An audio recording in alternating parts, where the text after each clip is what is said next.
I'm really delighted to have this opportunity to address the 18th meeting of the Regional Consultative Committee of the Asian Disaster Preparedness Center.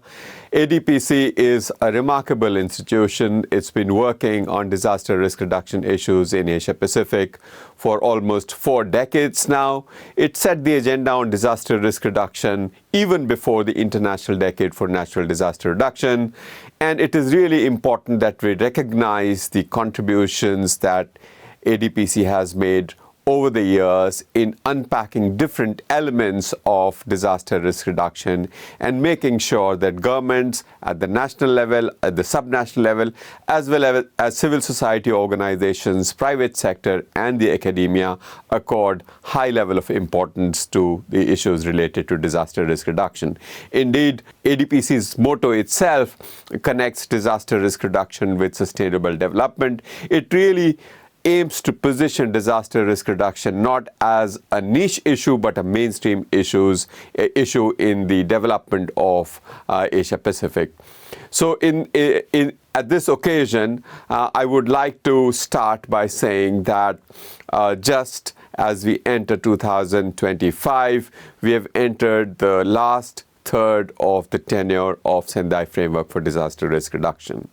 10 years into the implementation of Sendai Framework, the progress on achieving targets, the 7 targets that we committed to in 2015 is very limited. We've achieved some success in terms of reducing mortality. We've achieved some success in terms of plans and strategies. We've achieved some success in terms of access to early warning systems.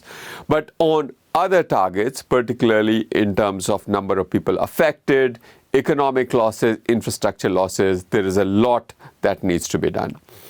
In this context, it is really important that ADPC steps up its role and works alongside countries in Asia Pacific in really giving a sense of urgency to implementation of Sendai Framework.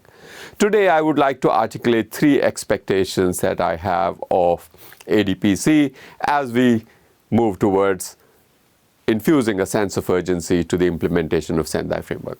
My first expectation is that ADPC needs to work closely with national governments and subnational governments in achieving a more granular understanding of risk.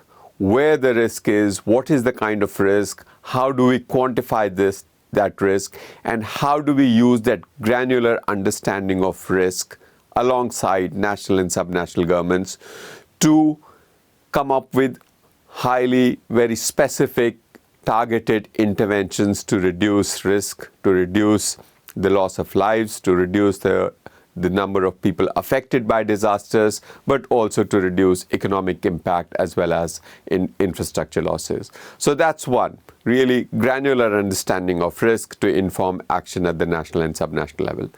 The second is that we really need now a next generation of capacity development efforts which are really deeper. It is not just at the national level, it has to be at the subnational and local levels. I really hope that we can count on ADPC to work alongside the governments to really accompany their journey of resilience and come up with innovative mechanisms to develop programs that build capacity at the local level and help deepen our disaster risk reduction efforts. So that's my second expectation. My third expectation is that there is a lot happening in the region. I think Asia Pacific is the region where a lot of innovation is emanating from. A lot of work is happening on emerging technologies. I know ADPC has worked. For example, there was a program a few years ago called Tech Emerge Challenge. But it really needs to be taken to scale. How do we work with the national governments, subnational governments, and other stakeholders to make sure that they are making the most of the promise of emerging technologies? I think this is an important area of work where sometimes I feel that disaster risk management agencies, whether at the national level or at the subnational level, are just catching up.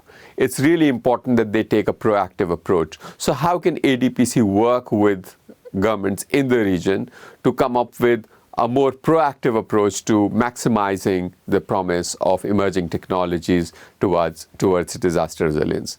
So with these three expectations, I really hope that on my own behalf and on my own organization's behalf, UN Office for Disaster Risk Reduction, we can build a closer relationship. We can further strengthen our collaboration with ADPC in really taking the disaster risk reduction agenda forward.